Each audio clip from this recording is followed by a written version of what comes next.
আপনারা কি জানেন সৃষ্টি কী করে নির্মাণ হয়েছে?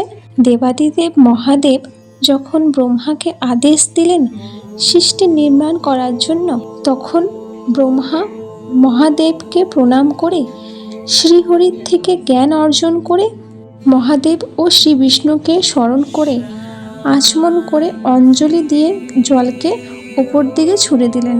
তখনই সে জল থেকে একটি অণ্ড ডিম্বাকৃতি সৃষ্টি হয়। সেই বিরাট আকারের বৈশিষ্ট্য অণ্ড ছিল জড়রূপ, নিষ্প্রাণ। ব্রহ্মাদেব যখন তাতে চেতনা না দেখতে পায় তখন খুব চিন্তিত হলেন। চিন্তিত হয়ে শ্রী বিষ্ণুদেবের 12 বৎসরের কঠোর তপস্যা করতে বসলেন। অনবরত তপস্যা করতে থাকায় অবশেষে শ্রী বিষ্ণু প্রসন্ন হলেন।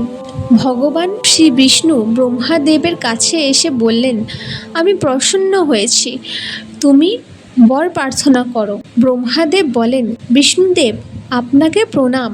আজ আমি আপনার কাছে কিছু চাইছি। এই বিরাট রূপ 24 তত্ত্ব বিশিষ্ট অণ্ডে কোনোভাবেই চেতনা হচ্ছে না, এটি নিষ্ক্রিয় হয়ে আছে।